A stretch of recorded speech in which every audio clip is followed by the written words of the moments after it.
Assalamu alaikum wa rahmatullahi wa barakatuhu. Nahmadullah sallallahu kareem amma ba'd.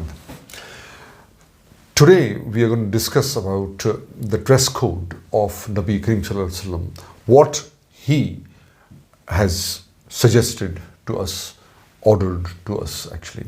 But the most important thing before we start, please remember that whatever one wears is greatly influenced by three things: the culture, the climate, geography.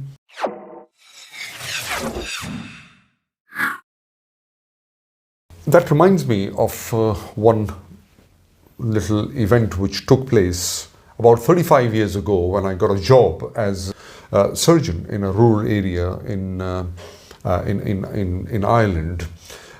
Since it was a rural area, not many people knew about the tradition and the culture and the religion as well. So it was, I went over there, it was a cold, rainy night, about 9 p.m., something like that.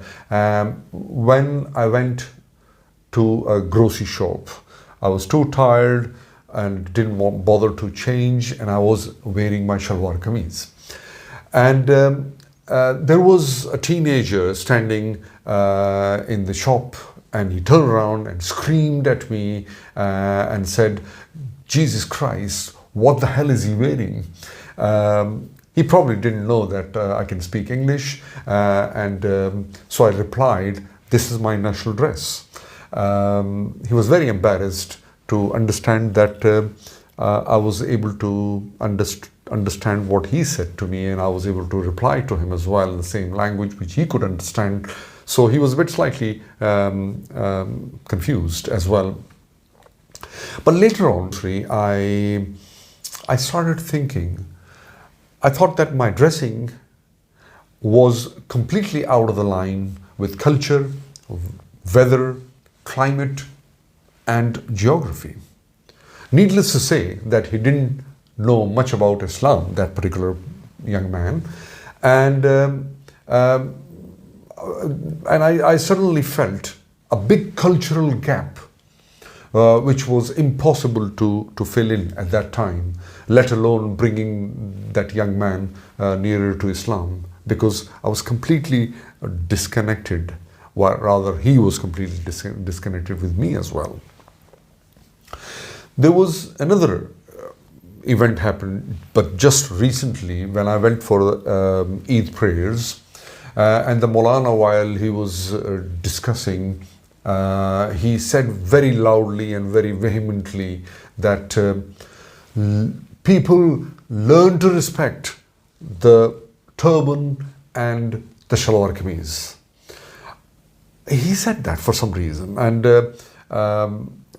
I was a bit puzzled that is turban and shalwar kameez are the hallmark of Islam.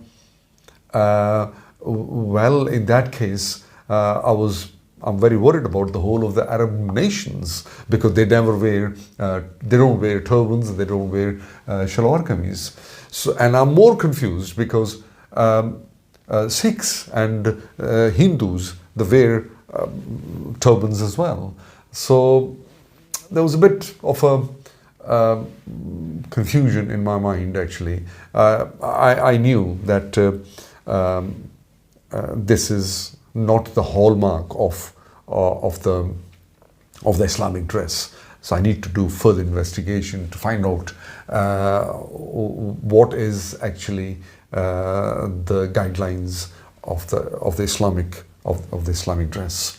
So inshallah, in this video, I will try to explain what Nabi Kareem Sallallahu Alaihi Wasallam Sunnah was.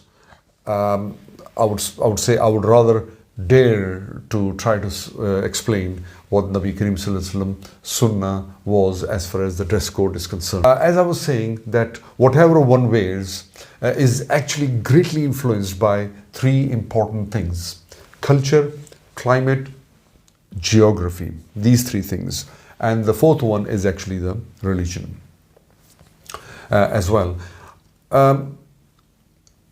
The question arises, did Nabi Kareem Sallallahu Alaihi Wasallam wear something different from the rest of his Arab tribe area? So the answer is no, he didn't. He used to dress same way as his other followers, friends, relatives. Not even the difference of a button, actually. I mean, I know probably those days button was not there actually, but I'm just giving an example. So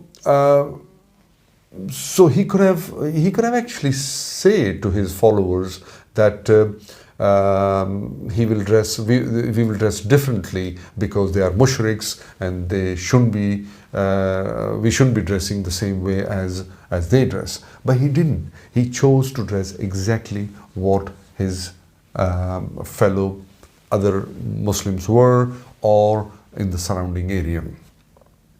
So in other words, he dressed exactly like the surrounding climate, culture, and the geography. As we have discussed just now, so I thought that in that case, can one wear shirt and trousers or a suit while living in England? So my reply would be probably yes. If we want to observe Nabi Kareem Sallallahu Alaihi Wasallam's Sunnah,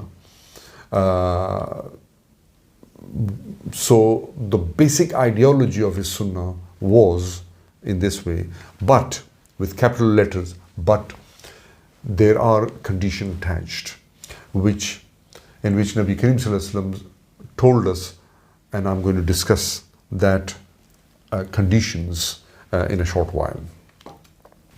Many ulama, actually, they say, oh, wearing suits or shirts and ties are against Islam because this is the dress of non-Muslims, Westerners and Christians.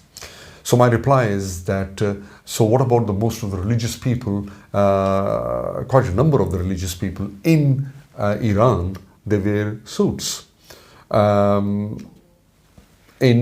In Turkey, the imam don't wear turbans.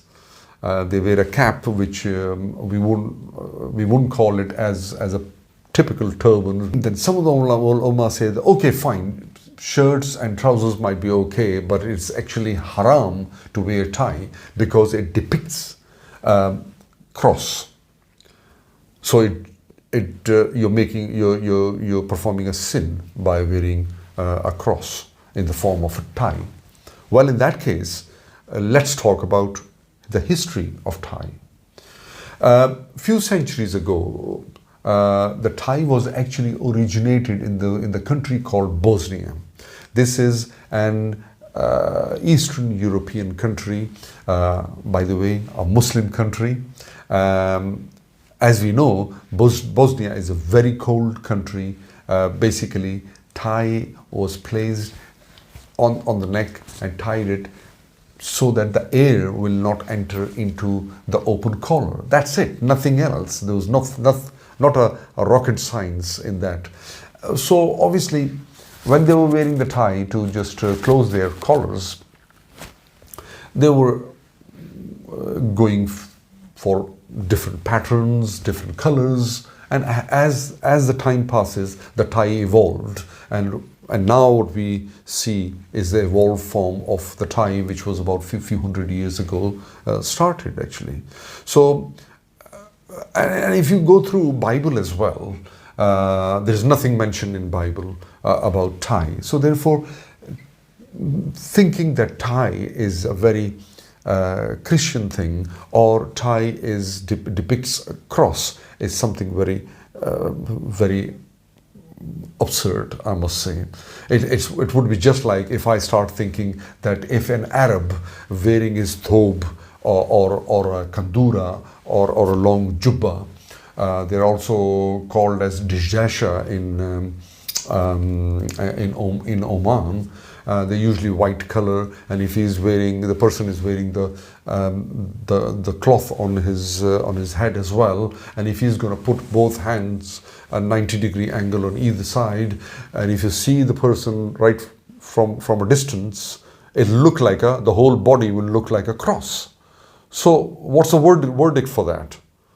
I mean, come on. I mean, we can't just keep on thinking in this way. So now the important question arises that what is the Islamic code?